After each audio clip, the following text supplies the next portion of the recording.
ಅಂತ ಕಣ್ಣಿನ ವೈದ್ಯೆ. ನನಗೆ ಹಾಡುವುದು ಅಂದರೆ ಹವ್ಯಾಸ, ತುಂಬ ಉತ್ಸಾಹ. ಅದ್ರ ಜೊತೆಗೆ ಇವಾಗ ನಾನು ಹಿಂದೂಸ್ತಾನಿ ಶಾಸ್ತ್ರೀಯ ಸಂಗೀತವನ್ನು ಅಭ್ಯಾಸ ಮಾಡ್ತಾ ಅದರದ್ದೇ ಒಂದು ಭಾಗ ಮಧ್ಯಮ ಪ್ರಥಮ, ಮಧ್ಯಮ ಪೂರ್ಣ ಅಂತೆಲ್ಲ ಬರುತ್ತೆ. ಅದರದ್ದು ಬಂದಿಶ್ ಅಂತ ಇರುತ್ತೆ. ಅಂದರೆ ನಿಮ್ದಂಗೆ ಚರಣ ಅಂತಿರುತ್ತಲ್ಲ ಸಾಂಗ್ಸಲ್ಲಿ, ಆ ಥರ ಬಂದಿಶ್ ಅಂತ ಇರುತ್ತೆ. ಸೊ ಒಂದು ಪರ್ಟಿಕ್ಯುಲರ್ ರಾಗದು ಅದರದ್ದೇ ಸ್ವರಗಳು ಒಂದು ನಿಯಮಿತ ರೀತಿಯಲ್ಲಿ ಸೃಷ್ಟಿ ಮಾಡಿರ್ತಾರೆ. ಎಷ್ಟೊಂದು ಜನಕ್ಕೆ ಗೊತ್ತಿದೆ ಇದು. ಸೊ ನನ್ನ ಹಾಡಲ್ಲಿ ನಾನು ಏನು ಮಾಡಿದ್ದೀನಿ ಅಂದರೆ ಮಧ್ಯಮ ಪ್ರಥಮ ಸ್ನೇಹ ರಾಗ, ಅಂದರೆ ನನ್ನ ಎಲ್ಲ ಸ್ನೇಹಿತೆಯರನ್ನು ಸೇರಿಸ್ಕೊಂಡು ಕೆಲವು ರಾಗಗಳು ಮಧ್ಯಮ ಪ್ರಥಮ ವಿಭಾಗದ ರಾಗಗಳಿಗೆ ನಮ್ಮದೇ ಸ್ವಂತ ಒಂದು ಲಿರಿಕ್ಸ್ ಬರೆದು, ಅಂದರೆ ಆ ಪರ್ಟಿಕ್ಯುಲರ್ ರಾಗಕ್ಕೇ ಅದು ಸೀಮಿತವಾಗಿರೋವಂಥದ್ದು ಒಂದು ಲಿರಿಕ್ಸ್ನ ಬರೆದು ಒಂದು ಕಥೆಯನ್ನು ಸೃಷ್ಟಿ ಮಾಡಿ ಒಂದು ಡ್ಯಾನ್ಸ್ ಡ್ರಾಮಾ ಥರ ಮಾಡಿ ನೀವೆಲ್ಲ ಇವಾಗ ನೋಡ್ತೀರಾ. ನಾನು ಇದರದ್ದು ಪರಿಚಯ ಸ್ವಲ್ಪ ಮಾಡಿಸಿದ್ರೆ ನಿಮಗೆಲ್ಲ ಅರ್ಥ ಆಗುತ್ತೆ. ಒಂದು ಸ್ವಲ್ಪ ಕಾಮಿಡಿ, ಒಂದು ಸ್ವಲ್ಪ ಎಂಟರ್ಟೈನ್ಮೆಂಟು, ಮತ್ತು ಫುಲ್ ಆಫ್ ಡೀಟೇಲ್ಸ್, ಎಲ್ಲ ಗ್ರಾಮರ್ ಅಂತ ಹೇಳ್ತೀವಲ್ಲ, ವ್ಯಾಕರಣ ಥರ ರಾಗಗಳದ್ದು ವ್ಯಾಕರಣ, 8 ರಾಗಗಳ ವ್ಯಾಕರಣನ ಹಾಡಿನ ಮೂಲಕ ನಾನು ವ್ಯಕ್ತಪಡಿಸ್ತಾ ಇದ್ದೀನಿ. ಅದು ಎಕ್ಸಾಮ್ ಗೋಯಿಂಗ್ ಸ್ಟೂಡೆಂಟ್ಸು, ಅಂದರೆ ಹಿಂದೂಸ್ತಾನಿ ಎಕ್ಸಾಮ್ಸ್ ತೊಗೊಳ್ಳೋರಿಗೆ ತುಂಬ ಹೆಲ್ಪ್ ಆಗುತ್ತೆ. ಯಾಕಂದರೆ ಎಲ್ಲನೂ ಜ್ಞಾಪಕ ಇಟ್ಕೊಳ್ಳೋಕ್ಕಾಗಲ್ಲ. ಒಂದೊಂದು ರಾಗದ್ದು ಅದಕ್ಕೆ ವಾದಿಸ್ವರ, ಸಂವಾದಿ ಸ್ವರ, ಆರೋಹಣ ಅವರೋಹಣ, ಹಾಡುವ ಸಮಯ, ಮತ್ತು ಯಾವುದು ಕೋಮಲ ರಾಗ ಅಂತೆಲ್ಲ ತುಂಬ ಇರುತ್ತೆ. ಸೊ ಅದಕ್ಕೆ ನಮಗೆ ಅದನ್ನೆಲ್ಲ ಜ್ಞಾಪಿಸ್ಕೊಳ್ಳೋಕೆ ತುಂಬ ಕಷ್ಟ ಆಗುತ್ತೆ. ಅದಕ್ಕೆ ಈ ಹಾಡನ್ನ ನಾವು ಜ್ಞಾಪಿಸ್ಕೊಂಬಿಟ್ರೆ ಪೂರ್ತಿ ಆ ರಾಗದ್ದು ಡೀಟೇಲ್ಸ್ ಎಲ್ಲ ಬಂದ್ಬಿಡುತ್ತೆ. ಅದಕ್ಕೋಸ್ಕರ ಎಕ್ಸಾಮ್ ಗೋಯಿಂಗ್ ಸ್ಟೂಡೆಂಟ್ಸ್ಗೋಸ್ಕರ ನಾನು ಇದನ್ನು ಮಾಡಿರೋದು. ಈಗ ನಾನು ಪರಿಚಯಿಸ್ತೀನಿ. ಏನು ಹೇಳ್ತೀಯಾ? ಓಕೆ, ಇವರೆಲ್ಲ ನನ್ನ ಸ್ನೇಹಿತೆಯರು. ಮಮತಾ ನಟರಾಜ್. ಇವತ್ತು ಅವರ ಹಸ್ಬೆಂಡ್ ಕೂಡ ಬರ್ತ್ಡೇ ಇದೆ. ಸೊ ಹ್ಯಾಪಿ ಬರ್ಡೇ ನಿಮ್ಮ ಹಸ್ಬೆಂಡ್ಗೆ. ಪ್ರಥಮವಾಗಿ ಐವರ್ ಸತಿ ಅವ್ರಿಗೆ ಬನ್ನಿ ಇಲ್ಲಿ. ನಿಮಗೆ ಹುಟ್ಟುಹಬ್ಬದ ಹಾರ್ದಿಕ ಶುಭಾಶಯಗಳು. ಈ ಕಡೆಗೆ ಬನ್ನಿ ಸರ್. ಒಳ್ಳೇದು ಮಾಡಲಿ ಸರ್. ಅವರು ನಮಗೆ ಒಂದು ಆಪರ್ಚುನಿಟಿ ಕೊಟ್ಟು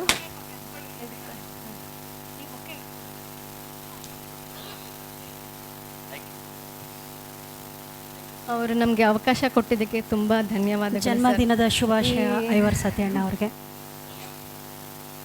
ಸೊ ಮಮತಾ ನಟರಾಜ, ನೀವು ಯಾವ ರಾಗ ಹಾಡ್ತಾ ಇದ್ದೀರಾ? ರಾಗ ಪ್ರದೀಪ್. ದೀಪ. ಇವರು ಟೀಚರ್ ಆಗಿ ಅದರಲ್ಲಿ, ಅಂದರೆ ಸಂಗೀತ ಟೀಚರ್, ಮೊದಲನೇ ಸತಿ ಹಾಡು ಕಲಿಸ್ತಾ ಇದ್ದಾರೆ. ಆ ಒಂದು ಕಾಮಿಡಿ ಅಥವಾ ಕಾಮಿಕಲ್ ನೀವು ಯಾವ ಥರ ಬೇಕಾದ್ರೂ ತೊಗೋಬೋದು. ತುಂಬಾ ಕಾಮಿಡಿ ಇಲ್ಲ, ಸ್ವಲ್ಪ ಸೀರಿಯಸ್ನೆಸ್ಸು ಇದೆ, ಆ ಥರ. ಇವರು ಅದರಲ್ಲಿ ಸಂಗೀತ ಟೀಚರು. ಮತ್ತು ನೀರಜ್ ಪಾಟೀಲ್, ನೀವು ಯಾವ ರಾಗ ಹಾಡ್ತಾ ಇದ್ದೀರಾ? ನಾನು ಹಾಡ್ತಾ ಇರೋದು Raag Bihag. This is basically very unique concept which is compiled by doctor Anupama. A conversation among friends in the form of melody, raga. So which has come out in an amazing way, and it's going to be very enjoyable also. Thank you, Anupama. Thank you Neeraj. ಇವಾಗ ನಮ್ಮ friend Premalatha, Swaradhara event organiser. ನಿಮ್ದು ಯಾವುದು ಹೇಳಿ? ನಾನು ರಾಗ್ ಎಮನ್ ಹಾಡಿದ್ದೀನಿ. Actually ನಾನು vocalist ಅಲ್ಲ, ಕಲಿತಾ ಇದ್ದೀನಿ, ಇನ್ನೂ ಬಿಗಿನಿಂಗಿಂದ ಕಲಿತಾ ಇದ್ದೀನಿ. ಬಟ್ ನನ್ನ ಫ್ರೆಂಡ್ ನನ್ನನ್ನು ಆಲ್ರೆಡಿ ಒಬ್ಬ ಪ್ರೊಫೆಷ್ನಲ್ ಸಿಂಗರ್ಗೆ ಹಾಡು ಹಾಡ್ತಾರೆ, ಒಂದು ಅವಕಾಶ ಕೊಟ್ಟಿದ್ದಾರೆ. ನಾನು organiser from the last 5 years Swaradhara artist trust ಇದೆ. ಸೊ ನಾನು ಆರ್ಗನೈಸರ್ ಇದ್ದೀನಿ, HR ಕೂಡ ಇದ್ದೀನಿ. ಆ್ಯಂಡ್ ಇವರೆಲ್ಲ ನನ್ನ ಒಳ್ಳೆ friends. And I am very thankful to doctor Anupama for giving this opportunity. And it was an amazing moment ಅಂತ ಹೇಳ್ಬೋದು. Thank you so much Anupama and ಐವರ್ ಸತಿ ಅಣ್ಣ. ನಿಮ್ಮೆಲ್ಲ ಪ್ರೋತ್ಸಾಹ ಇದ್ದಿದ್ದರೆ, ಇಲ್ಲದೆ ಹೋಗಿದ್ರೆ ನಾನು ಇದು ಮಾಡೋಕ್ಕೆ ಆಗ್ತಿರ್ಲಿಲ್ಲ. ಈಗ ನಿರ್ಮಲಾ ರಾವ್ ಅವರು, ನೀವು ಯಾವುದು ರಾಗ ಹಾಡ್ತಾ ಇದ್ದೀರಾ? ಈ ಒಂದು ಆಲ್ಬಮಲ್ಲಿ ಹಮೀರ್ ಅಂತ ಹೇಳ್ಬಿಟ್ಟು ಆ ಒಂದು ರಾಗನ ಒಂದು ಪ್ರಸ್ತುತಿಯಾಗಿರುತ್ತೆ. ಸಹಜವಾಗಿ ಎಲ್ಲರಿಗೂ ಒಂದು ಕಲೆ ಅಂತ ಹೇಳಿದ್ರೆ ಅದ್ರ ಕಡೆ ಸೆಳೆತ ತುಂಬಾ ಇರುತ್ತೆ. ಅಂಥದ್ರಲ್ಲಿ ಡಾಕ್ಟರ್ ಅನುಪಮಾ ಅವ್ರಿಗೆ ಸ್ವಲ್ಪ ಜಾಸ್ತಿನೇ ಇದೆ ಅನಿಸುತ್ತೆ. ಅವ್ರು ಈ ಥರ ಒಂದು ಆಲ್ಬಮ್ಸ್ ಮಾಡೋದ್ರಲ್ಲಿ, ಹೊಸ ಹೊಸ ಪ್ರತಿಭೆಯನ್ನು ಗುರುತಿಸೋದ್ರಲ್ಲಿ ಒಂದು ಹೆಚ್ಚಿನ ಪಾತ್ರ ವಹಿಸ್ತಾರೆ. ಹೀಗೆ ಒಂದು ಸಾಧನೆ ಮಾಡಬೇಕಂದ್ರೆ ಸುಮ್ಮನೆ ಆಗೋದಿಲ್ಲ. ಅವರು ಒಬ್ಬರು ಡಾಕ್ಟ್ರು, ಇಲ್ಲಿರೋರೆಲ್ಲರೂ ಆಲ್ಮೋಸ್ಟ್ ವರ್ಕಿಂಗ್ ಕ್ರೌಡೇ. ಎಲ್ಲರೂ ಸೇರಿ ಅವರು ಎಲ್ಲರನ್ನೂ ಒಟ್ಟುಗೂಡಿಸಿ ಒಂದು ಆಲ್ಬಮ್ ಮಾಡಿದ್ದಾರೆ. ಅದಕ್ಕೆ ಎಲ್ಲರದ್ದು ಪ್ರೋತ್ಸಾಹ ಇರಬೇಕು. ಎಲ್ಲರೂ ಟೈಮ್ ಕೊಡೋದು ಅಷ್ಟು ಸುಲಭ ಅಲ್ಲ.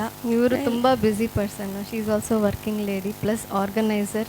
ಅವ್ರದ್ದೇ ಇವೆಂಟ್ಸ್ ಎಲ್ಲ ಆರ್ಗನೈಸ್ ಮಾಡ್ತಾರೆ. ನಿಮ್ಗೆ ಎಷ್ಟು ಜನ ಇಲ್ಲಿ ಬಂದಿರಬೇಕು ಅವರ ಆರ್ಗನೈಸೇಷನ್ಗೆ ಹಾಡೋದಕ್ಕೆ. ಹಾಗೆ ಒಂದು ಬೆಳವಣಿಗೆಯ ನಿಟ್ಟಿನಲ್ಲಿ ಎಷ್ಟೋ ಅಡೆತಡೆಗಳು ಇರುತ್ತೆ. ಎಷ್ಟೋ ತುಂಬ ಜನ ಏನೋ ಬೆಳವಣಿಗೆ ಆಗದೆ ಅವಹೇಳನೆಗೋಸ್ಕರ ಅವ್ರ ಕಾಲಿಳಿಯೋಕ್ಕೆ ತುಂಬ ಪ್ರಯತ್ನ ಪಡ್ತಾರೆ. ಅವ್ರ ಬಗ್ಗೆ ಅಪಪ್ರಚಾರ ಮಾಡ್ತಾರೆ. ಏನೇನೋ ಅವ್ರ ಕೈಲಿ ಸಾಧ್ಯವಾದಷ್ಟು ಪ್ರೋತ್ಸಾಹ ಅಂತೂ ಕೊಡೋದು ಬೇರೆ ಮಾತು, ಆದರೆ ಅದಕ್ಕೆ ಕಲ್ಲಾಕೋದಕ್ಕೆ ತುಂಬ ಜನನೇ ಇರ್ತಾರೆ. ಸೊ ಅದನ್ನೆಲ್ಲ ನಾವು ಪಕ್ಕಕ್ಕೆ ಇಟ್ಬಿಟ್ಟು ನಮ್ಮ ಒಂದು ಉದ್ದೇಶ, ಒಂದು ಸಾಧನೆಯ ಮುಂದೆ ಇರಬೇಕು. ನಮ್ಮ ದೃಷ್ಟಿ ಅದರ ಕಡೆ ಇರಬೇಕು. ಅದೊಂದು ಹೇಳಿ ನಾನು ಮುನ್ನುಗ್ತಾ ಇದ್ದೀನಿ. ಜೀವನದಲ್ಲಿ ನನಗೆ ಅವಕಾಶಗಳು ಬರ್ತಾ ಇದೆ. ಹಾಗೆ ನಾನು ಒಂದು ಸಿನಿಮಾನಲ್ಲಿ ಕೂಡ ಒಂದು ವಾಯ್ಸ್ ಓವರ್ ಆರ್ಟಿಸ್ಟಾಗಿ ಈಗಷ್ಟೇ ಕೆಲವು ದಿನಗಳ ಹಿಂದೆ ನಾನು ವಾಯ್ಸ್ ಓವರ್ ಆರ್ಟಿಸ್ಟಾಗಿ ಕೂಡ ನಾನು ಪ್ರತಿಭೆಯನ್ನು ನಾನು ತೋರಿಸಿದ್ದೀನಿ. ಹಾಗೆ ಏನಾಗಲಿ ಮುಂದೆ ಸಾಗುನಿ ಅನ್ನೋದು ಒಂದೇ ನನ್ನ ಧ್ಯೇಯ. ಎಲ್ಲರೂ ಅದೊಂದು ಪಾಲನೆ ಮಾಡಿದ್ರೆ ಸಾಕು ಅಂತ ಹೇಳಿ ಈ ಒಂದು ಆಲ್ಬಮ್ಗೆ ಒಂದು ಮೇಡಮ್ ಯಾವ ಒಂದು ನಿಟ್ಟಿನಲ್ಲಿ ಆಲ್ಬಮ್ನ ಮಾಡಿದ್ದಾರೆ ಅದರ ಉದ್ದೇಶ ಸಂಪೂರ್ಣವಾಗಲಿ ಅಂತ ನಾನು ಅವ್ರಿಗೆ ಯಶಸ್ಸು ಸಿಗಲಿ ಅಂತ ನಾನು ಆಶಿಸ್ತೀನಿ. Thank you. ಹೇಳೋದನ್ನು ಮರೆತುಬಿಟ್ಟೆ. ಅನುಪಮ ಅವರು ಒಳ್ಳೆ ಸಮಾಜ ಸೇವಕಿ. ಮುಖ್ಯವಾಗಿ ಕೋವಿಡಲ್ಲಿ ವಾಲಂಟಿಯರ್ಲಿ ತುಂಬ ಸಹಾಯ ಮಾಡಿದ್ದಾರೆ. It's a self experienced. And ಬೇರೆಯವ್ರನ್ನ ಬೆಳೆಸೋದ್ರಲ್ಲಿ ತನ್ನ ಲೈಕ್ ಮೈಂಡೆಡ್ ಸ್ನೇಹಿತರನ್ನು ಸೇರಿಸ್ಕೊಂಡು, ನನಗೆ ಎಷ್ಟು ಗಂಟೆಗೆ ಅವ್ರ ಕಡೆಯಿಂದ ಮೆಸೇಜ್ ಬಂದಿದ್ದು ಅಂದರೆ 11:30 ರಾತ್ರಿ, ನಾನೊಂದು ಆಲ್ಬಮ್ ಮಾಡ್ತಾಯಿದ್ದೀನಿ, ನೀವು ಜಾಯ್ನ್ ಆಗ್ತೀರಾ ಅಂತ. ಯಾವುದೋ ಟೈಮಲ್ಲಿ ಅವ್ರಿಗೆ ಅವರು ಕೆಲಸ ಮುಗಿಸ್ಕೊಂಡು 9:30ವರೆಗೂ ಆಮೇಲೆ ಶುರುವಾಗುತ್ತೆ ಅವ್ರ ಕ್ರಿಯೇಟಿವಿಟಿ ಪ್ಲ್ಯಾನ್ ಎಲ್ಲ.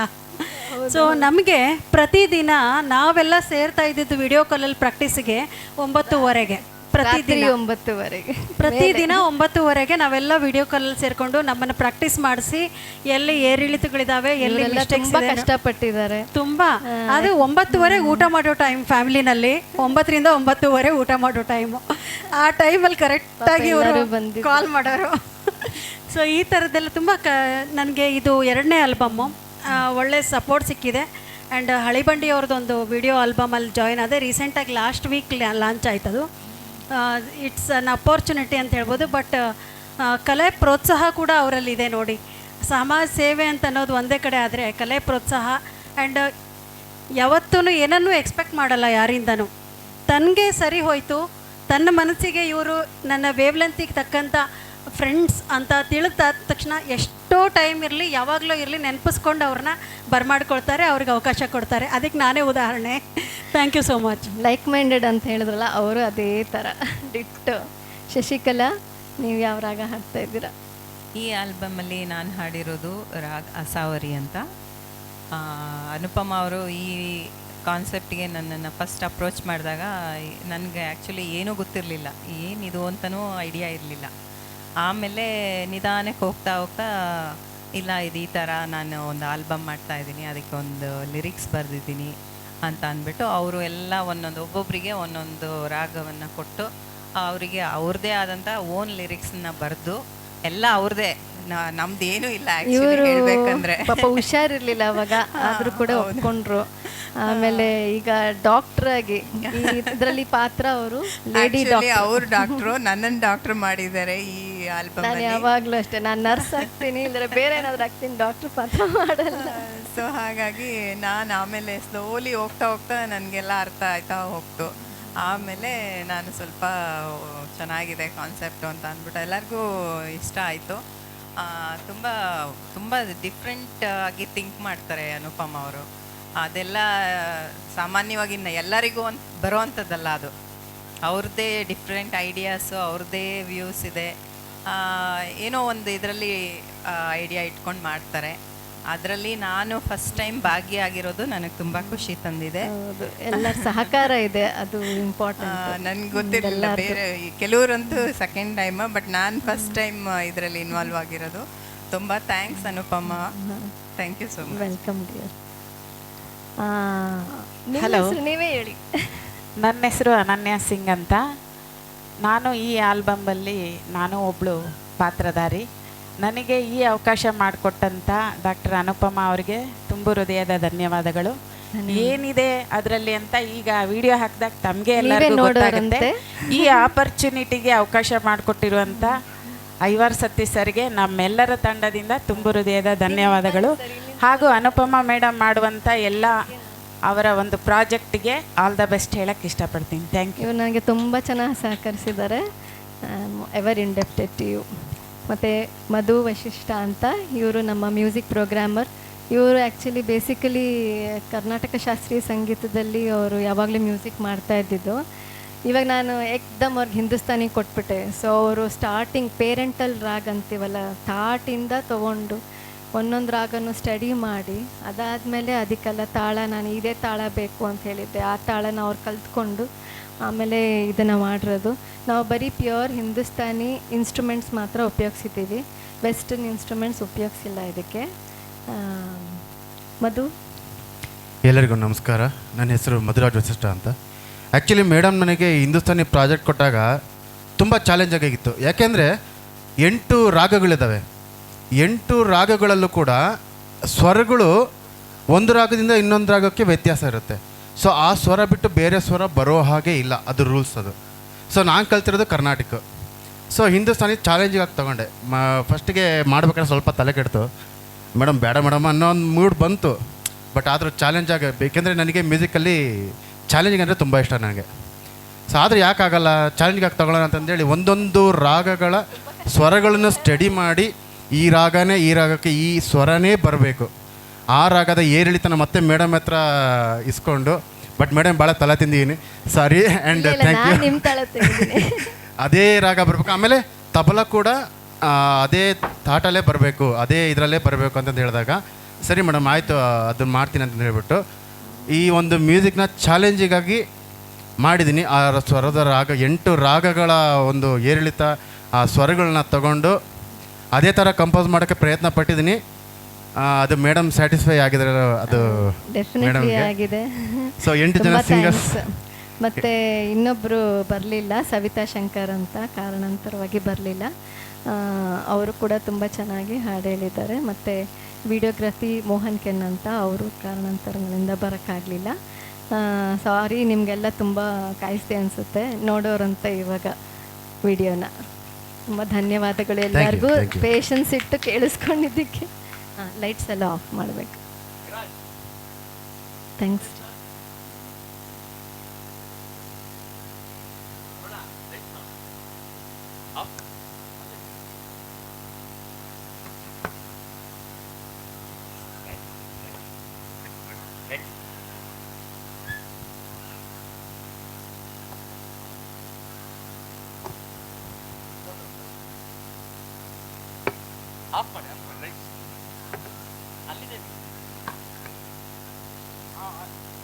ಯಾವ ಕಡೆಗೆ ನೋಡಿ ಅವ್ರನ್ನ ಕರೀರಿ.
ಮಧ್ಯಾಹ್ನ 2ಕ್ಕೆ ಫಲವನ್ನ ಮಾಡಲು ಹೊರಟೆ. ಗಡಿಬಿಡಿ ಮಾಡಬಾರ್ದಂತ ನಿಧಾನ ಮಾಡಿದೆ. ಓ ತಿಂದ್ವಿ ಸಂಪೂರ್ಣವಾಗಿ 9ಕ್ಕೆ ಎಲ್ಲರೂ.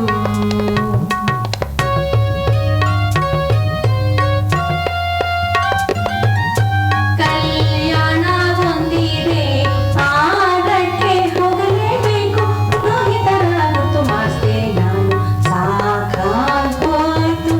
ಮಧ್ಯಾಹ್ನ 2ಕ್ಕೆ ಹೋದ್ರೆ ಏನಂತೀರಾ ನೀವೆಲ್ಲ?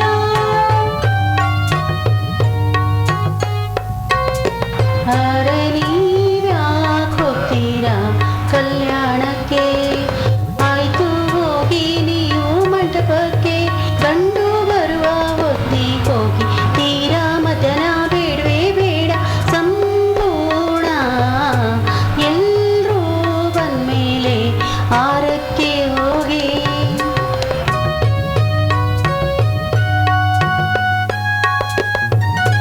ಮಧ್ಯಾಹ್ನ 3ಕ್ಕೆ ಕಾಫಿ ಕುಡಿದು ಸಂಗೀತ ಕ್ಲಾಸ್ನಲ್ಲಿ ಪಟದೀಪ ಮಾಡಿಸಿದೆ. ಮೊದಲ ಸಲ ಎದೆ ಡವ ಡವ ಎನ್ನುತ್ತಿತ್ತು. ನಿನ್ನೆ 6 ಗಂಟೆಗೆ ಸಂಪೂರ್ಣವಾಯಿತು.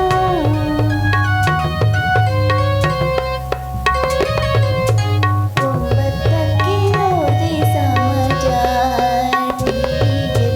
ಗೋಪಾಲರಾಧೆಯ 2 ನೃತ್ಯವನ್ನು. ಗೋವಿಂದನ ಶುದ್ಧ ನೀಲಿಮೈ ಬಣ್ಣ ನೋಡತನ ಕಲ್ಲಿನ ರಾಧೆಯ ಕೋಮಲ ನೃತ್ಯ. ಮನಸ್ಸು ಎಲ್ಲೋ ವ್ಯರ್ಥ.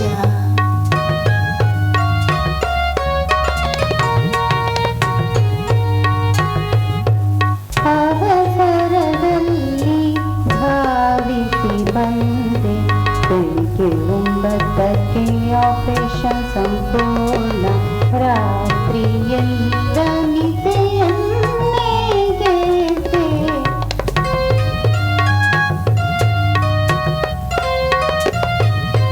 ಗಮನ ಕೊಡಿ ಎಲ್ಲ ಇಲ್ಲಿ ಧಾವಿಸಿ ಬನ್ನಿ. ಫಲ ರೆಡಿದೆ ಆಗ್ಲೇ 9ಕ್ಕೆ ಮಾಡಿ